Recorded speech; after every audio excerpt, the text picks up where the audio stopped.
Srimad Bhagavatam, Amala Puranam. We have heard the overview of Srimad Bhagavatam. Our journey began there. And then how Srimad Bhagavatam is Lord Krishna himself, how Padma Purana said that. We have heard that. After that, the whole Srimad Bhagavatam in 1 hour. And then first canto, second canto, third canto. Now we are in fourth canto. In fourth canto, we have divided. Bathroom లో అడగమంటావా గోపి గణేష్ మాతాజీ అది mute చేయాలనుకుంటా మీరు మాట్లాడేది వినిపిస్తుంది. Thank you. So in fourth canto, we have heard about Sati Charita, that is Dakshayagna, and then after that we heard Dhruva Charita, and now we will be hearing Pruth Charita. After that, Prachina Barhi and Prachetas. Yeah, Sati Charita. Sati was she was the daughter of Prasuti. After that, these are all the descendants of Uttanapada. Uttanapada's son is Dhruva. We have heard about Dhruva. And now, here, Maitreya Muni is reciting Srimad Bhagavatam. So he was talking about Dhruva Charita to Vidura. And then, so Vidura heard about Dhruva Charita. And during that time, Maitreya was reciting, he was telling Vidura how Narada Muni was reciting Dhruva Charita to Prachetas. That's the inner circle. So then Vidura is asking, what? Narada Muni? He was telling about Dhruva to Prachetas? Who are these Prachetas? Then that's how the discussion goes from Dhruva Charita to Pruth Charita. And during the discussion, Maitreya Muni says, oh, Prachetas, they are the descendants of Dhruva. And that's how the narration starts. So we will go to the descendants of Dhruva. We have heard about Dhruva Maharaj so far, how he went back home, back to the transcendental realm, spiritual planet Dhruva Loka. So this connecting piece of who are Prachetas, to that question, what is Maitreya Muni telling Vidura, all the descendants of Dhruva Maharaj, that we are going to hear today.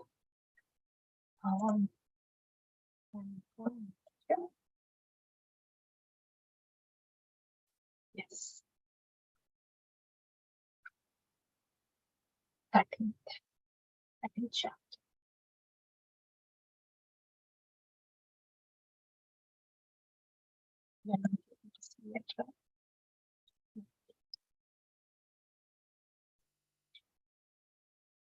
So this is how the story continues.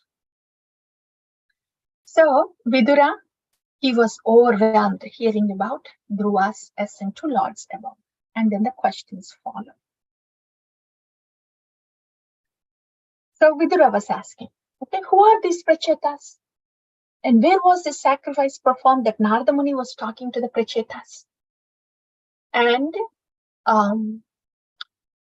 I am very eager to hear Dhruva's pastimes are good, but could you also tell me more about the descendants of Dhruva?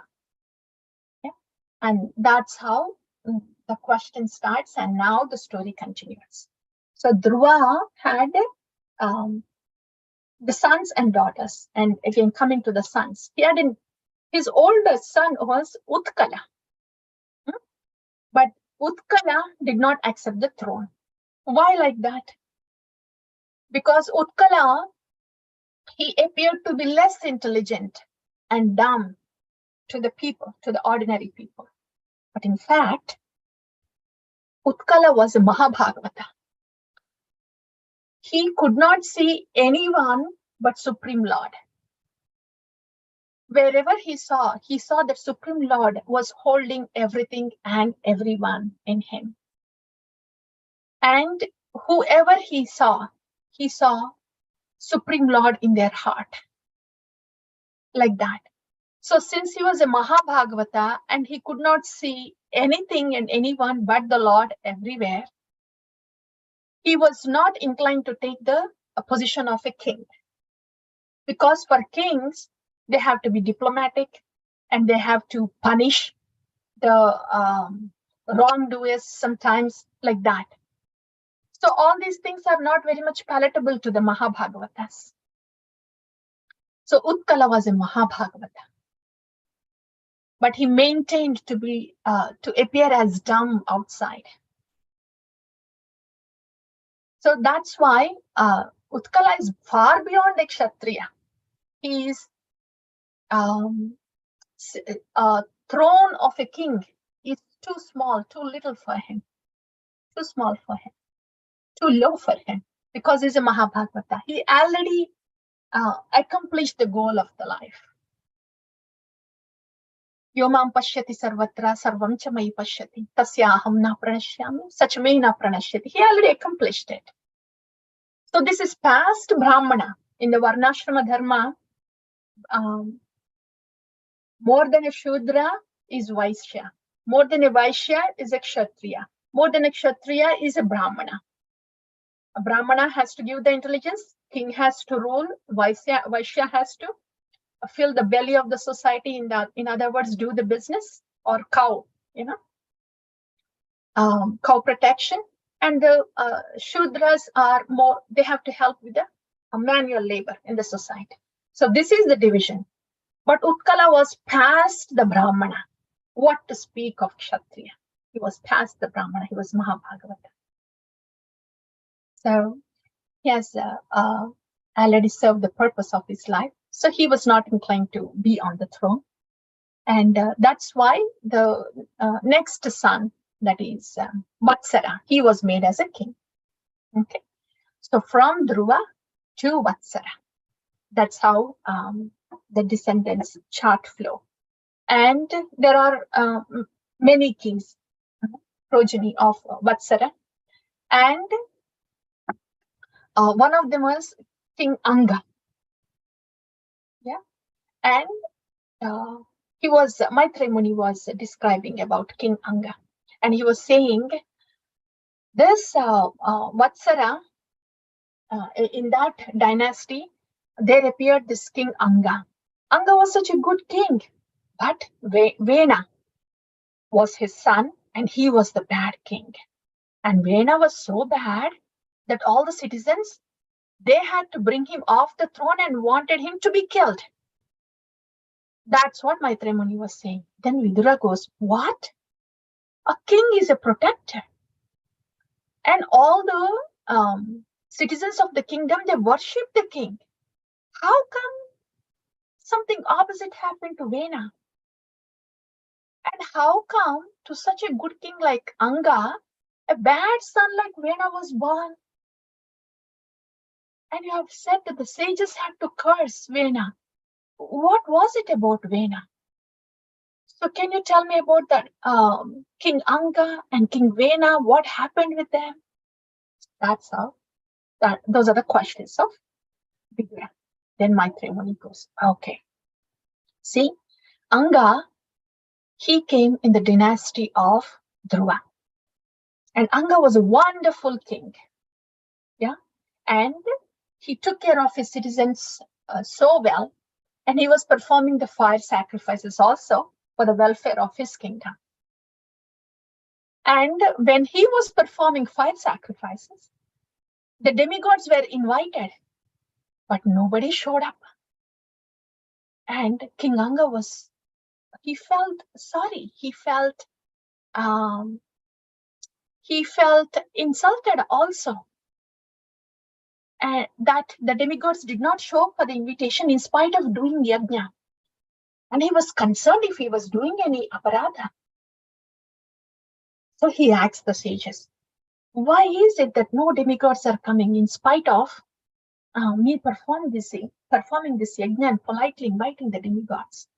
Then the priest said, oh, Maharaj Anga, it's not that you have committed some sins during this lifetime, but in past lives, you have done something And that's why you don't have a son in this life. Because you don't have a son, the demigods are not showing up. So you know what you should do, Maharaj Anga? You shouldn't be worshipping the demigods now. You should directly worship Lord Hari. Lord Hari will be pleased. And when he is pleased and when he appears, then all the demigods will appear. And you can ask for a son when Lord Hari appears. So that's the advice given by the head priest. So Maharaj Anga, then he worships Lord Vishnu through the sacrifice. And when he starts that sacrifice, the fire yajna, then the yajna purusha comes out of that yajna. And he gives the payasam, sweet rice. This story is there everywhere, right? In all those stories.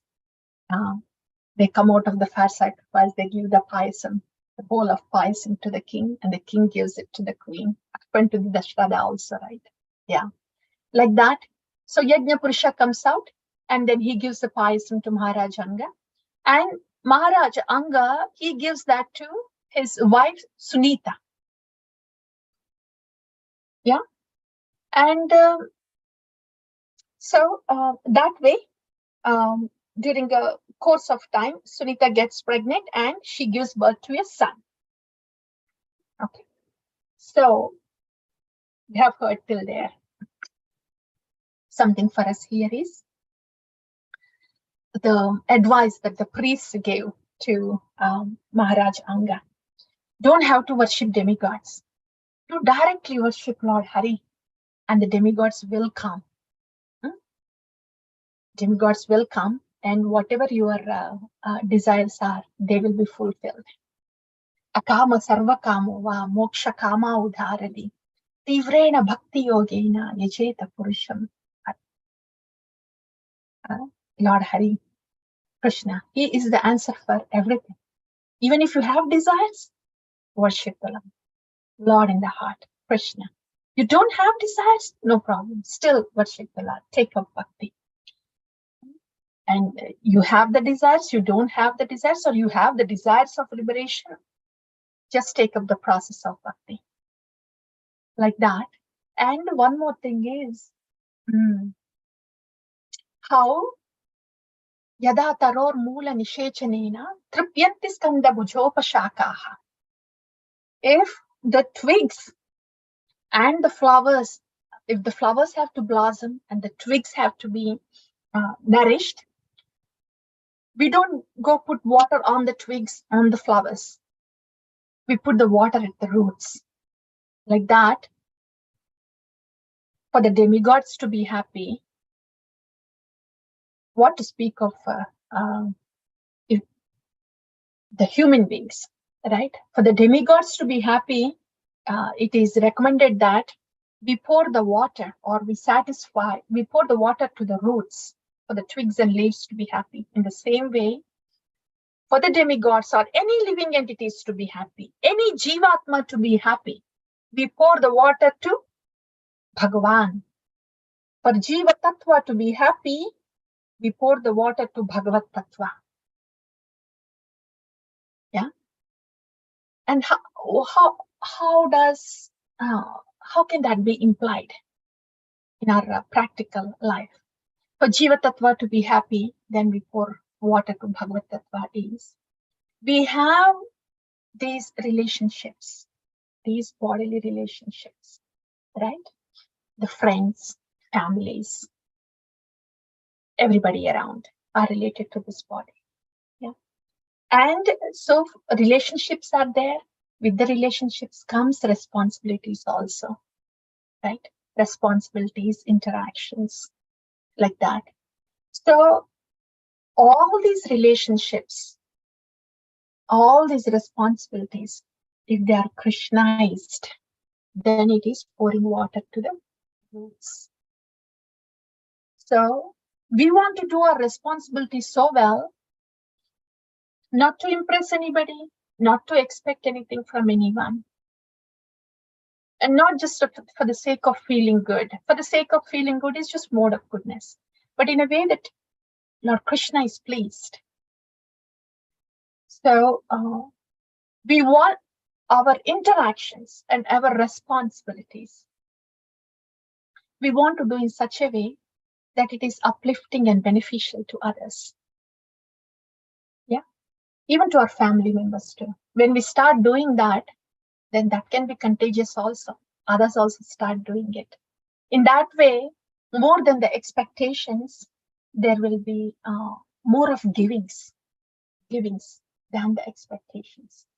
That will naturally give a deeper satisfaction and prevent so much of disappointments also, right? Like that. क्योंकि formula ठीक होना है. Water though has to go to the roots. So we want to do our responsibilities in a way that the Lord is pleased, even though the other person may not be reciprocating accordingly. If we continue to do our responsibilities and interactions in a way for Krishna, in a way Krishna is pleased, then sooner or later it's going to be auspicious for everybody. So that is something that we can take from here. Instead of catering to each person's individual needs and trying to mold to them, it's best to give ourselves in service with not much expectation. Yeah. So that is Yada Taror Mula Nishechanena. And then, okay, Payasam is given. Moving on to the story. And Sunita took the Payasam, and the son is born. But this son, because Sunita, the wife of Anga Maharaj, is the daughter of Mrityu, demigod of death.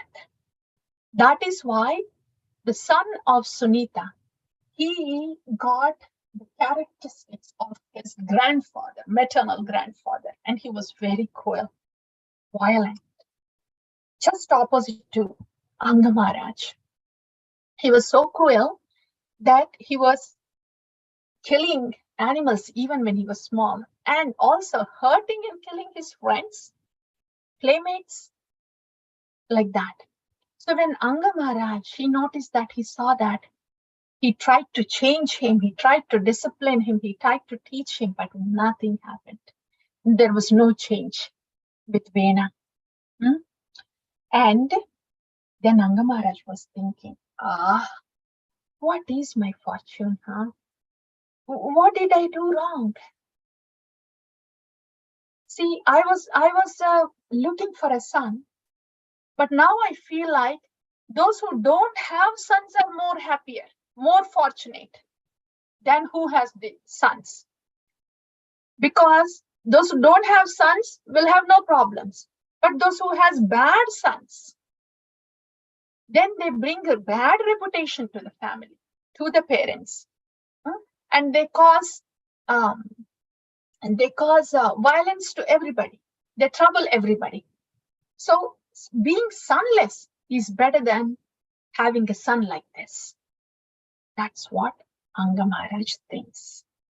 Okay, that's the immediate thought of Anga Maharaj. We want to see what happened with Anga Maharaj. He wanted son, and when the son turned out to be bad, this is what he's thinking. Oh, it would be better not to have a son at all than having a son like this. Because why? Because this kind of son brings bad reputation to the family, to the parents, and also troubles everybody. Okay. And after that, he goes, okay, you know what?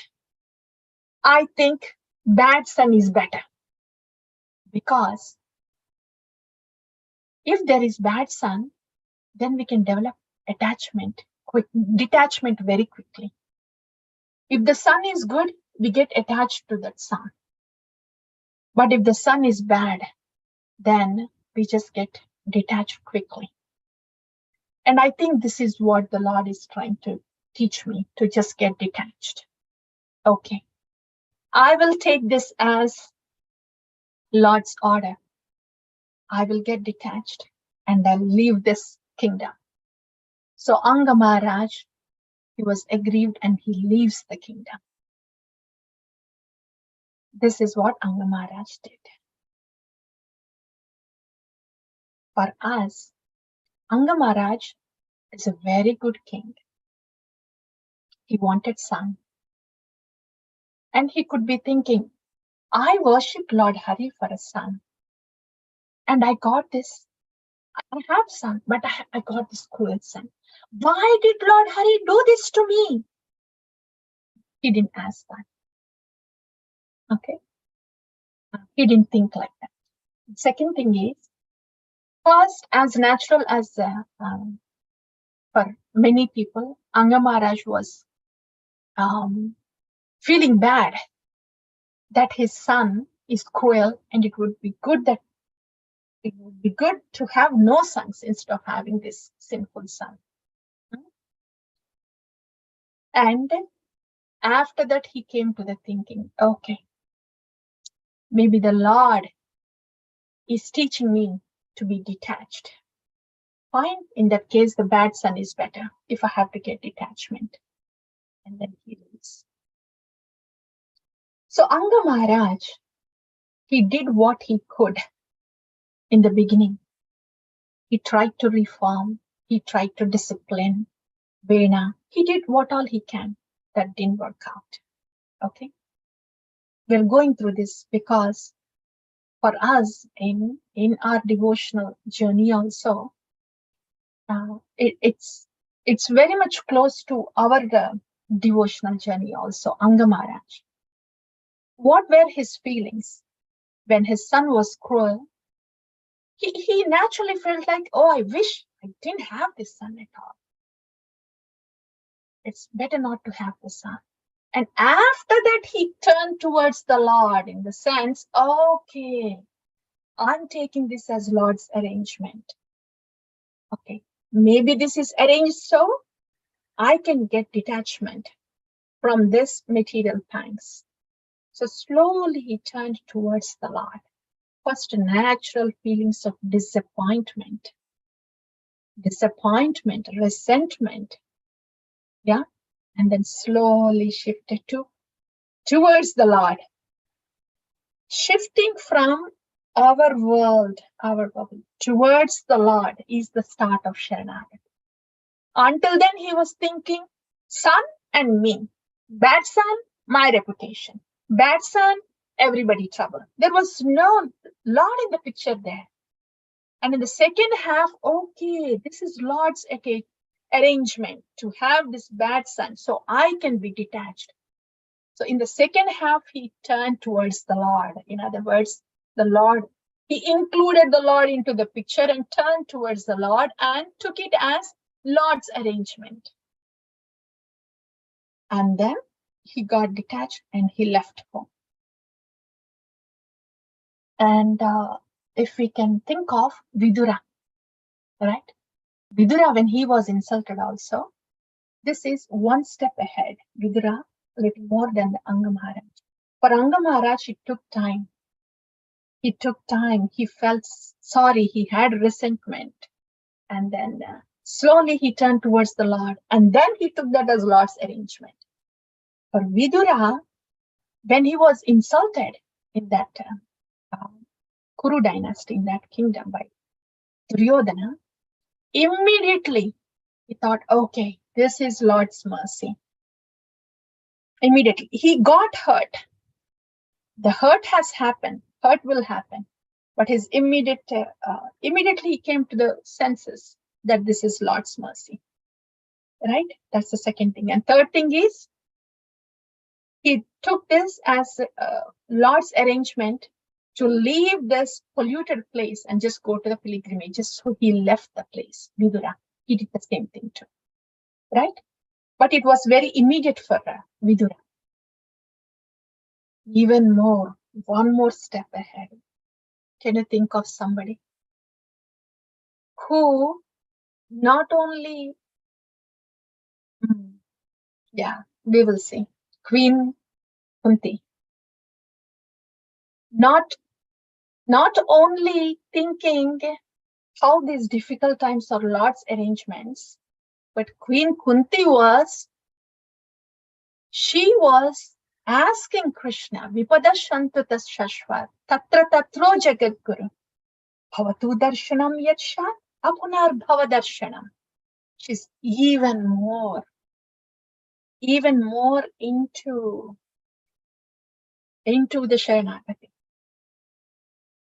And she's asking for the difficulties from outside because Bhavatu Darshanam Yatshat, my focus.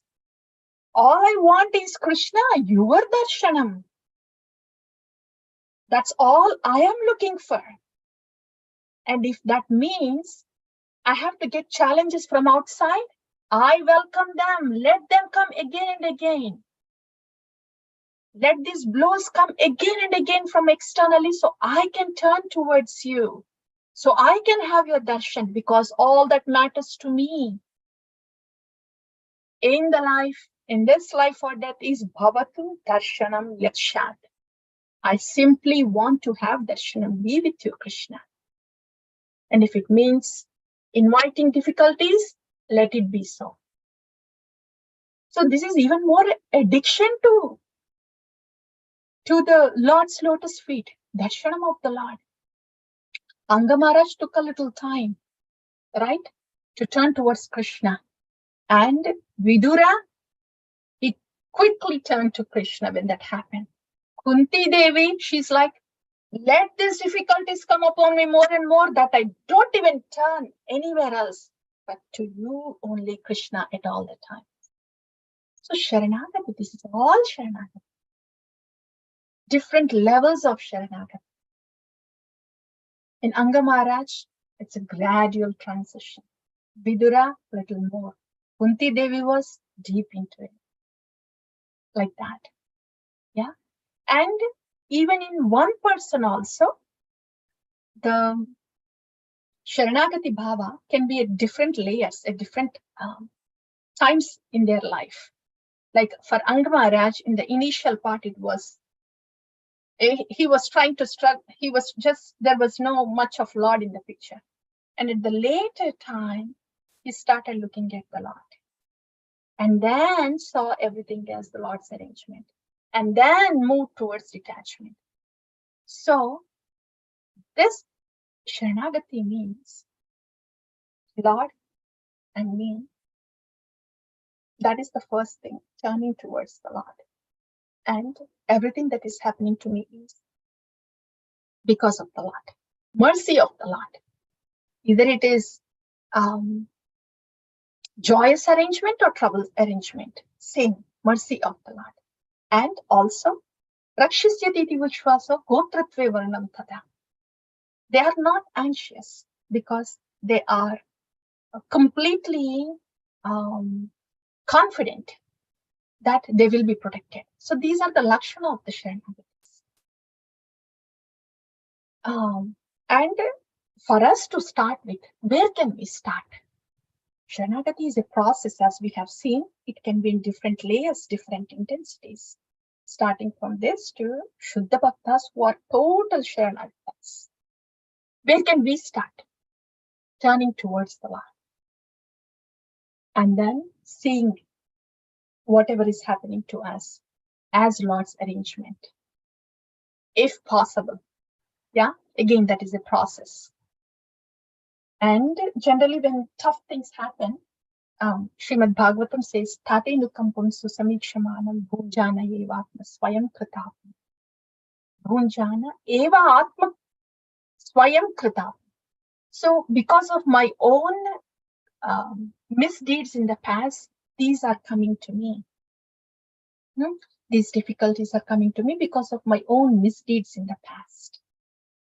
That is the initial understanding of a bhakta when there is not total Sharanagati yet. I mean, Sharanagati is a process. So in the preliminary, in the initial stages, this is what one thinks. Vishwanath Chakravarti Thakur says, when the percentage of Sharanagati increases, then they don't even think that there is karma coming back. They just look at everything as the Lord's arrangement. Everything that happens to them as Lord's arrangement. So different gradations of Sharanagati. And as we were discussing, what can we do is turn towards the Lord. If we can think that everything that is happening to me is because of my karma, but Lord Krishna is minimizing it and using it to get us closer to him, good. If we are naturally able to accept that, then we accept that. That is what Bhagavatam says. But if you are naturally able to accept everything as Krishna's mercy, even if it is an unpleasant thing, and if that's what natural of you, then that is it. So whatever is natural for us at that given point of time, we take that one step in Sharanagati because it's a process. Yeah. So that's about Sharanagati. And we have discussed about 3 different devotees, 3 different levels. Yeah. Okay. So that's Anga Maharaj. And one more thing here. Yeah. So here Anga Maharaj had to leave the kingdom. Vidura also had to leave the kingdom. Yeah. 2 Sharanagati Bhaktas. Kunti Devi, Pandavas, they had to bear the troubles. The other Sharanagati Bhaktas. But what happened to Arjuna? He was a Sharanagati Bhakta too. He didn't want to fight. But because he looked at the Lord, he turned towards the Lord. And the Lord has instructed him to fight. He fought the battle. So Sharanagati is about turning towards the Lord and doing what he wants us to do. That's what matters. Not what we are doing, but what he wants us to do. In this case, Anga had to leave the kingdom. But in case of Arjuna on the battlefield, though he did not opt for fighting, or though he did not want to kill his family members, after the Lord has spoken, he decided to kill those people who are causing adharma. In other words, he was ready for the war because the Lord has instructed so. So Arjuna was a Sharanagati Bhakta. Taking Sharanagati, he fought the war. And again, when Ashwadhama's Brahmastra was coming, Arjuna didn't know what to do. Right? And immediately, again, he turned towards the Lord. And he was asking, what is this blazing fire, this heat? What is it happening? And what do I do now? That was his immediate reaction. And then the Lord said, okay, this is Brahmastra from Ashwadhama. So you have to release 1 too. Then Arjuna, he released it. Right? So this is all about these wonderful devotees in their own levels of Sharanagati, where they turn towards the Lord and see what the Lord wants us to do and then do it, even if it is leaving the kingdom or fighting for the kingdom. These are the Sharanagati Bhaktas in the Bhagavatam. And we are also doing it. That's the beautiful part of it. Even in sadhana bhakti, Sharanagati to the process of bhakti has already happened. That's why we take Diksha. And slowly, as the process goes, it gets more personal. Okay? So that's about Anga Maharaj and all the Sharanagati Bhaktas. Okay, so Anga Maharaj left the kingdom. And then what happened? The sages, they were concerned for the welfare of people in general. Because there's no king. Kingdom without king is not protected. So they went to Mother Sunita, wife of Anga Maharaj, widow, wife of Anga Maharaj. So went to Queen Mother Sunita, and then with her permission, they made Vena the king. Okay? And this Vena was so cruel that the thieves were really fearful of him. Because Vena was so cruel, thieves did not bother the citizens. But even more worse than that is Vena started bothering the citizens. He was very cruel. And he was very puffed up and he traveled everywhere, just sending tremors, fears to everybody wherever he went. Very cruel. And he stopped all the yajnas. And he said, yeah, no more yajnas, just worship me like that. Then the sages thought, what is this happening? There was no king. And we made this Vena king. We know he was cruel, but we thought having some king for the kingdom would be better. I guess we have to go to him now and we have to pacify him. If he listens to us, if he gets pacified, and if he changes a little bit, well and good. Otherwise, we should just kill him. This is not good for the kingdom. This is not good for the citizens. So they just decide like that. They go to Vena. And initially, they started giving good advice. They said, Vena, see, if you are a good king, you can be happy in this world and you can be happy in the next world too, in the heavenly world too. Also, you're not supposed to stop this spiritual attempts of the citizens. You cannot come in between them and the Lord. You cannot ask them to stop the sacrifices and worships. You should be encouraging them. You should be promoting them so they can do the sacrifices. They can evolve spiritually. So sages were saying like this, giving good advice. But Vena was so puffed up. He goes, you sages, what are you talking about? Have you all gone mad?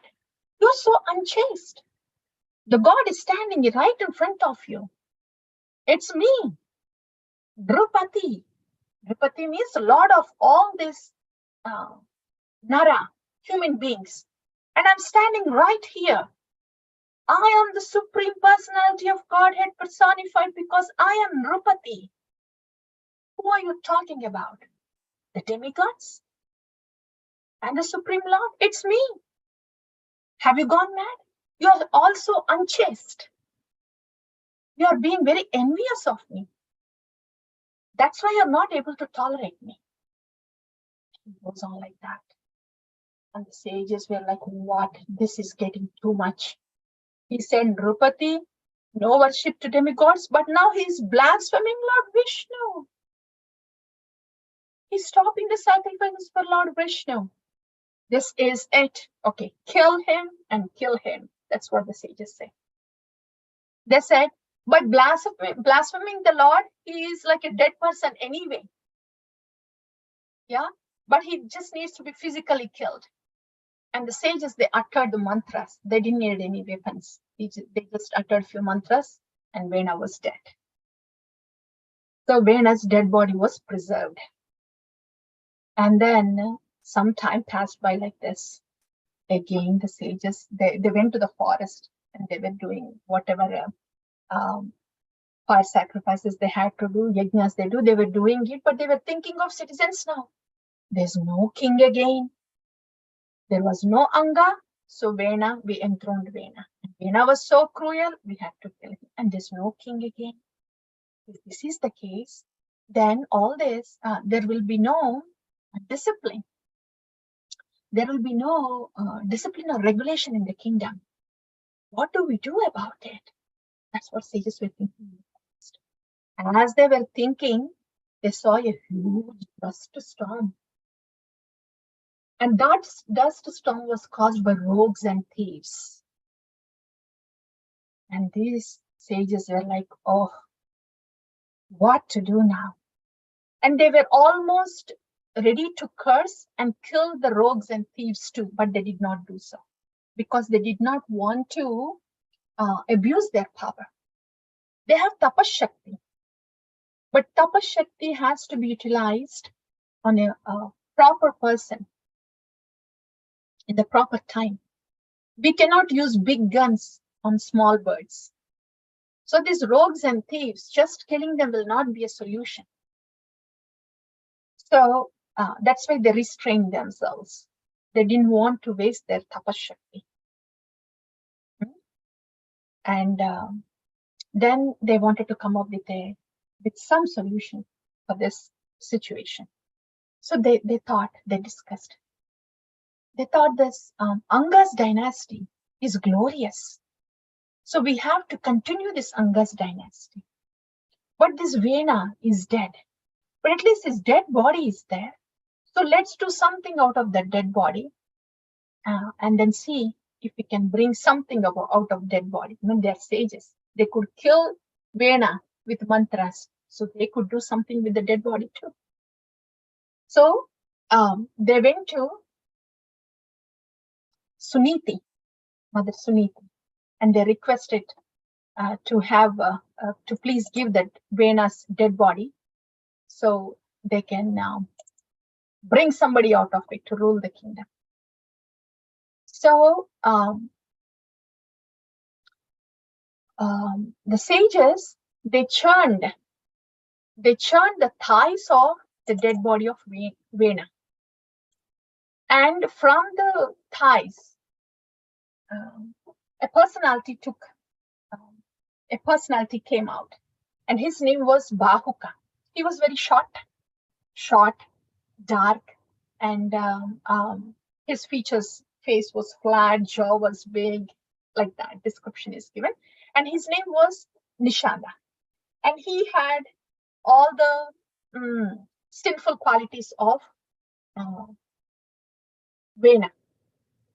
So he was asked to go to the mountains. So it is said that the Nishada tribes, Bhagavatam also describes Hirata Pulanda Pulkasha Avira Shumba Yavana Kashadaya. So Nishada descendants, they are tribal people, and they are not very kind. They are violent. And this is the origin of the Nishada descendants from Bahuka, who has originated from Vena's dead body when his thighs were churned. So he's gone. Then the sages were thinking, yeah, churning of the thighs is no good. Bahuka came out, and we need somebody who can rule this kingdom now. Then the sages started churning the arms of Vena, because Vena is the product of Anga Maharaj and Sunita, right? Sunita was a repository of all the bad qualities of his father Mrutyu, right? So when Vena's thighs were churned, all those bad qualities came out through Vena as Nishada, and he was sent to the mountains. And now, when the shoulders of Vena are churned, all the good qualities which are coming from Anga, they came out, and they took the personification of a couple, that is Prithu and Archie. So when they churned the shoulders of Vena, Prithu came out, Maharaj Prithu.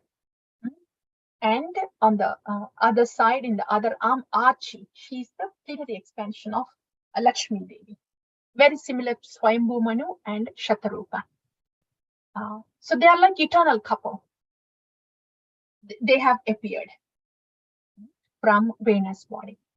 And so everybody, the Brahmanas, they went to Prithu Maharaj soon after they have appeared.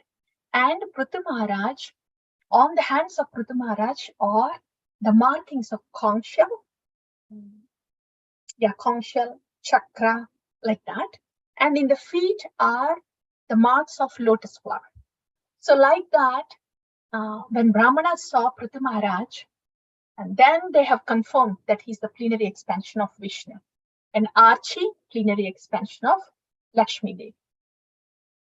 So soon after they have appeared, then the coronation has happened. Look at this. It's not like Prithu Maharaj, he was born as a little boy and then cried and then he has grown up. Not like that. He has appeared as fully grown person, ready to rule the kingdom. Yeah. So that's how Prithu Maharaj and Archie appeared. And they were coronated. At that time, these professional bards are there. And that means these are professionals who are hired just to praise and sing prayers like that. Yeah. So they were there and they started glorifying Prithu Maharaj. They were saying, you are like Chandra, you are like Indra, you are going to do this in the future, and like that. In the future, you are going to bring so much of rainfall for the welfare of the people, to get rid of the drought, and then you are going to milk Mother Earth, and then you are going to conquer all these kings, like that. So one after the other, they were praising Prithu Maharaj. So Prithu Maharaj heard all this. And then he said something to the bards, these professional bards. Okay. So far we have heard about how Prithu Maharaj has appeared, how he was coronated, and how he was praised.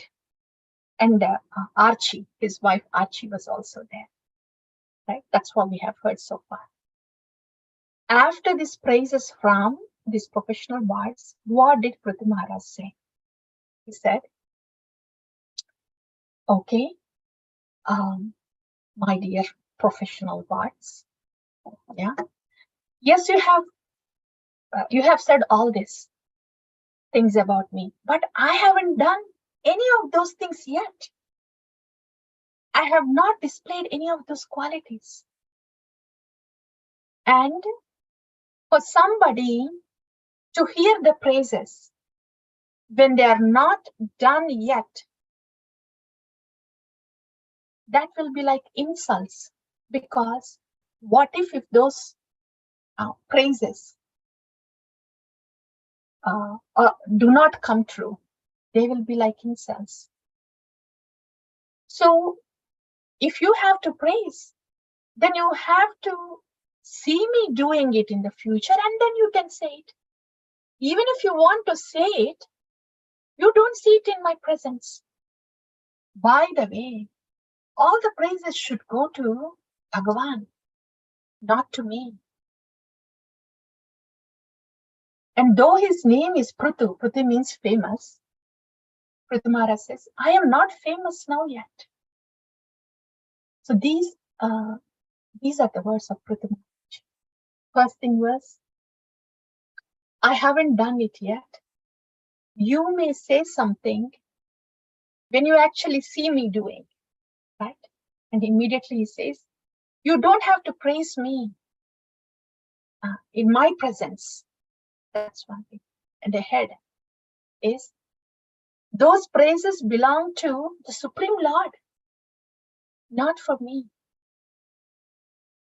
So those praises are meant to somebody else.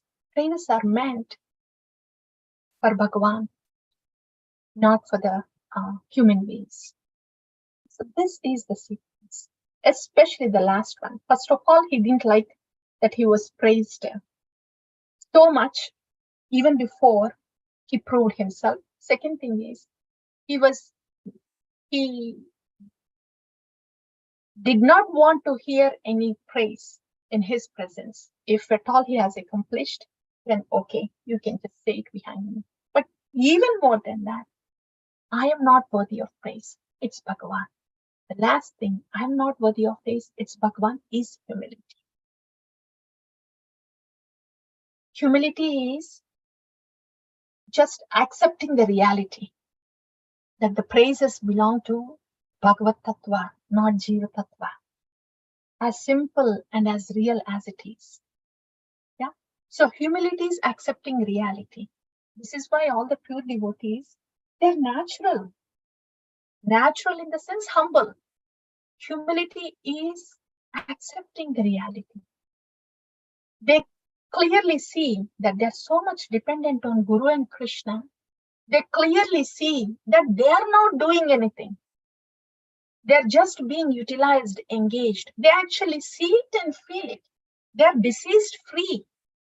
That's why they can see the reality.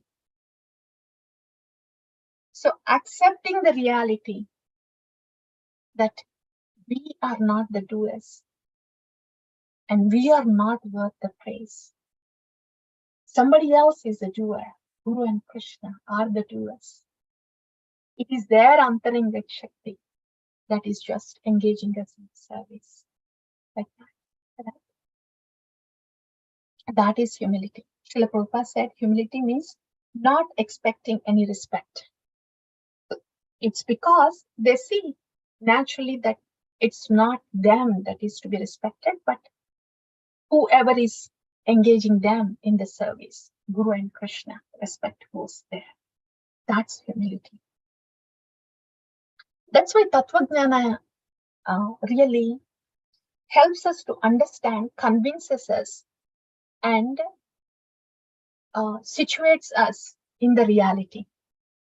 Jiva Tattva is not worth taking all that glorification. Jiva Tattva doesn't even have bhakti. It has to come from Bhagavat Tattva to Guru Tattva. So what praise can Jiva Tattva take? They can see it all, the pure devotees. That's why the praise, they're like, no, it belongs there. That's humility. Okay, so Prahlad Maharaj says that there's not a lot for us in the rest of the story for us to take home. It's more of information only. But that's why we are pausing wherever we can to take what we can from this story so far.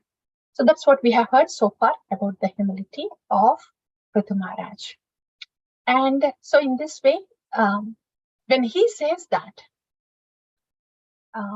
soon after he said that, then the sages assembled there and everybody were impressed because the humility, it is like that. It's very attractive, right? Then the sages said, okay, now you glorify him even more. We are giving you the permission now. So when the sages said that, then all of them, they picked up even more. And they said, how can we glorify you? We are none to glorify you. You are Sakshat, the expansion of Lord Vishnu. And we are not enough to glorify you. So they start like that. And they compare him with Indra, Chandra, Surya. They say, you are like a Surya. As the sun gives light everywhere without discrimination, you also give your mercy to all the citizens without discrimination. And as the sun evaporates the water and forms clouds and gives the rain at later time, you also, the treasure, you fill the treasure, you get the taxes from the people, from the citizens, and save them in the treasury and then give them back again. And they also say, when the citizens cannot pay their taxes, then you are very tolerant and you forgive them. And then after that, okay, that's like, you are like Surya. And then you are like Indra. Indra gives rainfalls. Yeah. So when there is drought in your kingdom, your supernatural powers are so good that you could actually bring the rainfall to the kingdom. So you are like Indra. Like that, Surya, Indra, and Chandra, like that. They continue glorifying Prahlad Maharaj. Yeah. So the glorification goes on. And then in the glorification, they say these things. This is what the next chapters are. They say, okay, now that you are coronated, next you will do this, milking of the earth. That will be the next chapter. And then you will be terrifying the thieves, and then you will be performing Ashwamedha sacrifices, 100 Ashwamedha sacrifices. That will come in the next chapter. And after that, you will be meeting Kumaras in your own palace. that will follow the Ashwamedha sacrifices. In this way, your fame is widespread. So they kind of tell the future of Prithu Maharaj. As they said, now that the coronation is over, we will hear about milking the earth. Okay? And the rest of it will be in the next week. Yeah. What is milking this earth? What happened? After Prithu Maharaj was coronated, citizens, they went to Prithu Maharaj and they were very sad. And they said, we don't have anything to eat. Yeah, the earth is not giving anything, not giving us grains. So we are hungry. Yeah, please do something about it, Prithu Maharaj. Prithu Maharaj, he could see, he could contemplate what might have happened. Why is it that my citizens are hungry? And he could see that the mother earth was not giving any grains. So he was very angry. And then he goes on his chariot. Look at these horses. I think they are given by, these horses are made of nectar. And if I'm not wrong, they are given by Indra or somebody.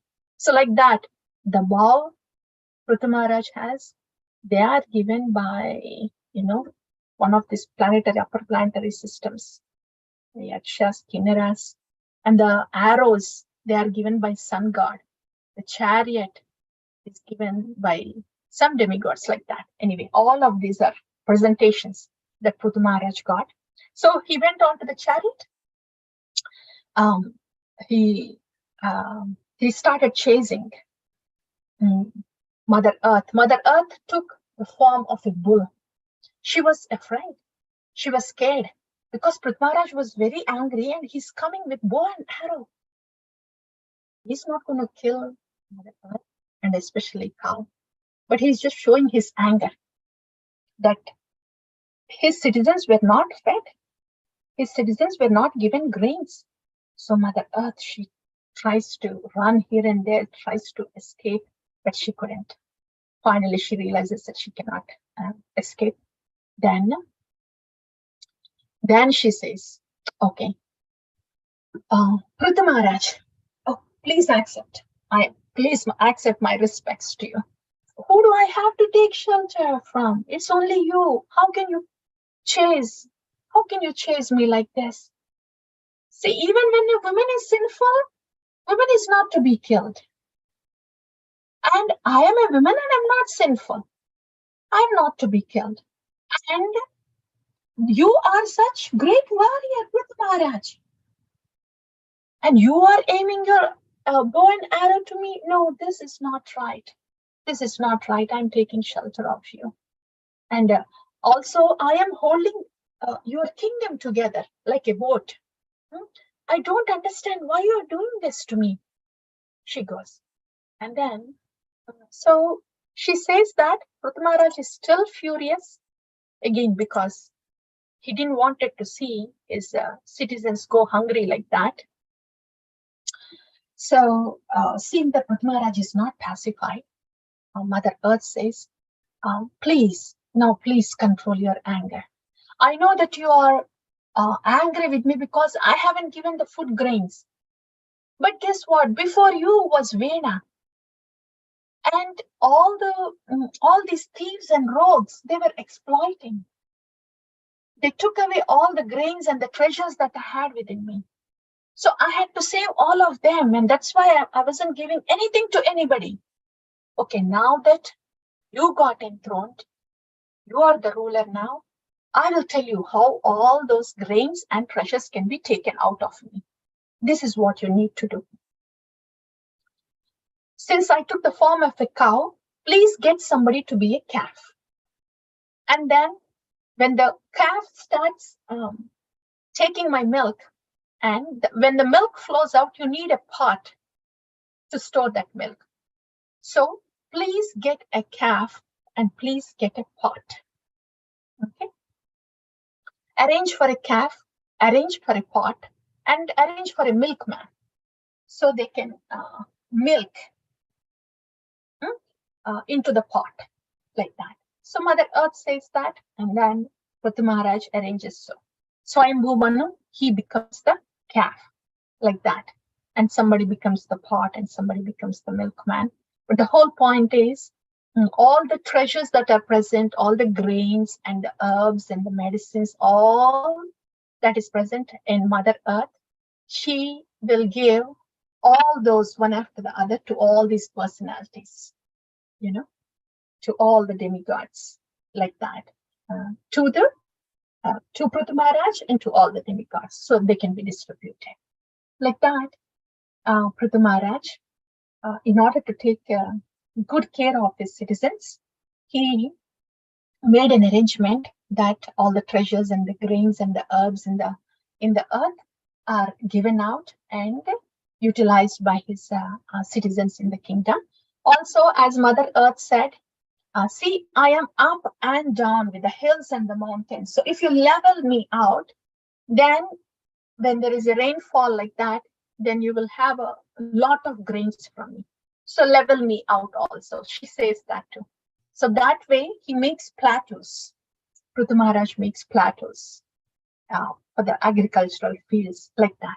So in this way, Prithu Maharaj, it is said that he has milked the earth when earth took the form of a cow. And he brought the rains in order to give water supply to all these plain land fields that he has made for the agricultural purposes. So these were not easily done. These are extraordinary. But Prithu Maharaj could do it because he's the expansion of Lord Vishnu. So in this way, Mother Earth has cooperated and has directed what to do. So the citizens of Prithu Maharaj could have all the resources. And Prithu Maharaj has developed affection towards the earth as he would have for his own daughter. So Prithu Maharaj treated Mother Earth as his daughter. And it is said that he treated all of his citizens as his children. And the children, just by looking at Prithu Maharaj, because his face was always peaceful and eyes were affectionate, it is said that there was no misery in Prithu Maharaj's kingdom. How wonderful is that, right? Reminds me of Ramachandra. Yeah. So in this way, Prithu Maharaj, he was the Palana Shakti of the Lord. Palana Shakti of the Lord, the ruling power of the Lord. In that way, he's the expansion of Lord Vishnu. So that is the Charita of Prithu Maharaj, of how he appeared. Yeah, like that. So what we have heard today so far is the descendants of Dhruva Maharaj. First, we heard about Utkala, how he was a Mahajana, and he didn't have to take the position of a Kshatriya. He was already a liberated person. So Vatsara, he was placed on the throne.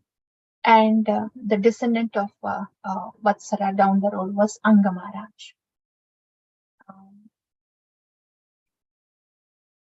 So during the Anga Maharaj Charita, we have talked about Sharanagati, how Anga Maharaj slowly came out of his bubble and turned towards the Lord and saw everything as Lord's arrangement, and just did what he could do. Yeah. In that context, we have talked about different Sharanagata Bhaktas. We talked about how Sharanagati is a process and how Sharanagati is at different layers. And in that context, we talked about Anga Maharaj, Vidura, and Kunti Devi, like that.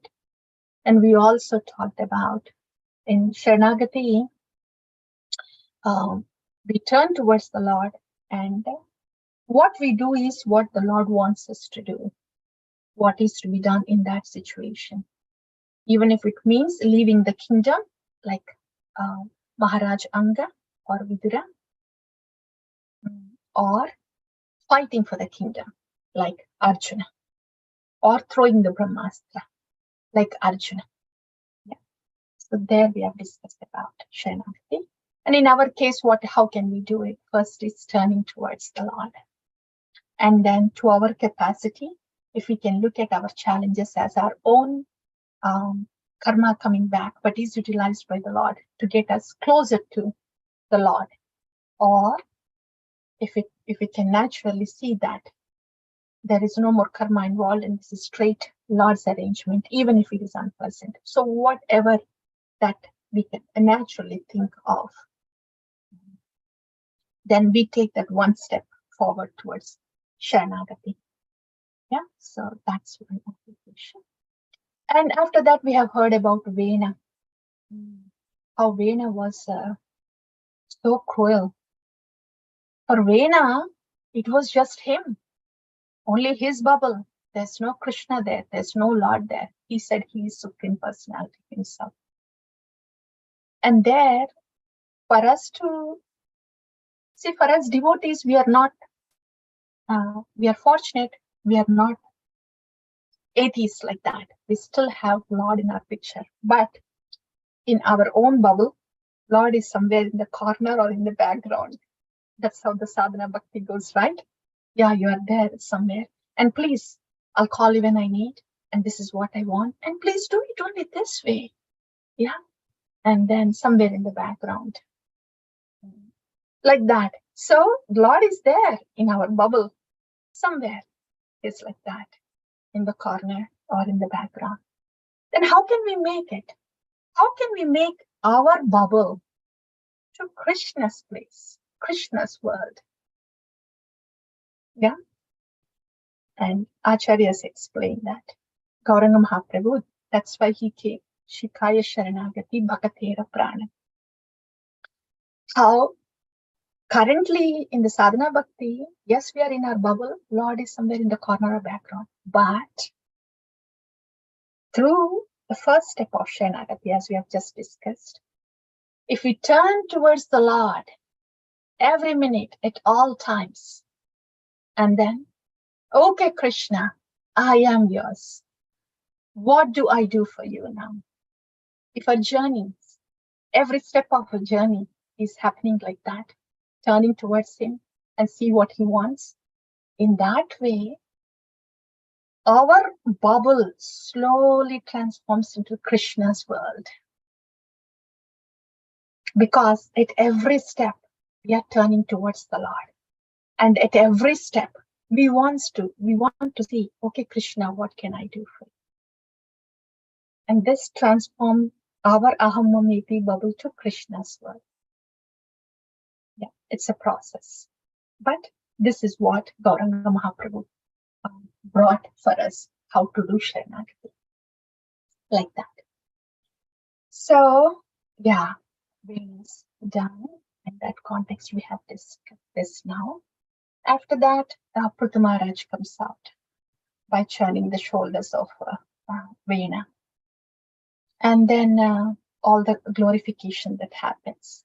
And then where we have heard how Prithu Maharaj did not like that he is glorified. It was just very natural of them. They just don't like glorification because they know glorification belongs to somebody else.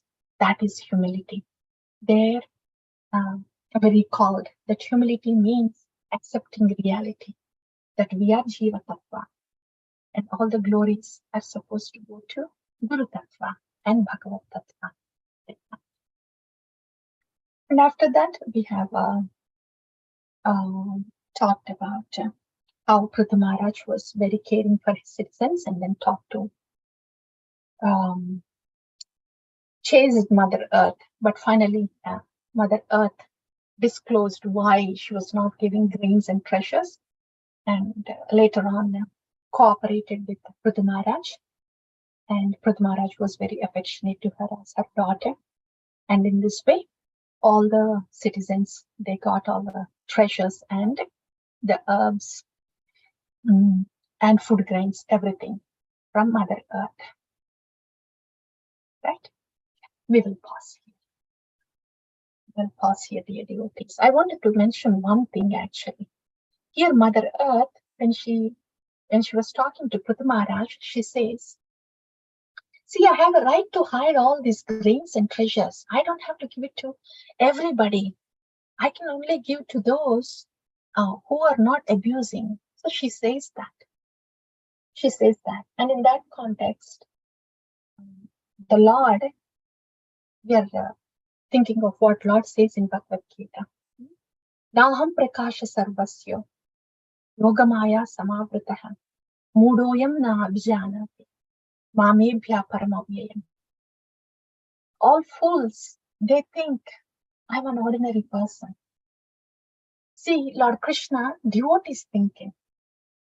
Look at devotees know that Lord Krishna is the Supreme Personality of Godhead. But there's so many people in India, so many philosophies, so many theses. They write the articles too, starting from how Krishna was just a historical figure, or how Krishna did not even exist, but Krishna means just the universal consciousness. So like this, God does not exist. God is dead. I am God. You are God. You can become God. I can become God. All this, we hear all this. It's all because Yoga Maya Samavrita. Krishna is saying, they cannot understand me as Supreme Personality of Godhead. That's why they come up with all these ideas. Because they're covered by Yoga Maya. I'm covering them by Yoga Maya.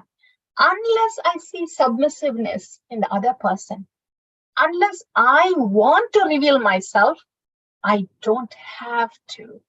I'm not obligated to reveal to anybody. Just we hear some people saying, right? Where is God? If your God, come now. Show me who is your God. Right? And like that. So if somebody is questioning like that, the Lord does not have to appease them and have to appear and say, oh, look at this. See, I'm present. You have called me. I wanted to prove myself. He doesn't have to do that. So the Lord has his own right of who to reveal to and who he chose not to reveal to. So, and why did we think of it? Because Mother Earth was saying, the resources, yes, the grains are there, and the wealth is there, but I did not want to give this to plunderers. That's why I'm saving within myself. Like that, the Lord also, he don't want to reveal to anybody. He wants to reveal to only those who want to reciprocate with him affectionately. Otherwise, why does he have to? Yeah, he doesn't have to prove himself like that. It's one more thing. Just wanted to hear about the Lord. Yeah, that is all. We will pause here, and the next week we will be hearing about Prithu Maharaj Ashwamedha Yajna and how 4 Kumaras came and gave him darshan. That is beautiful. Yeah. We will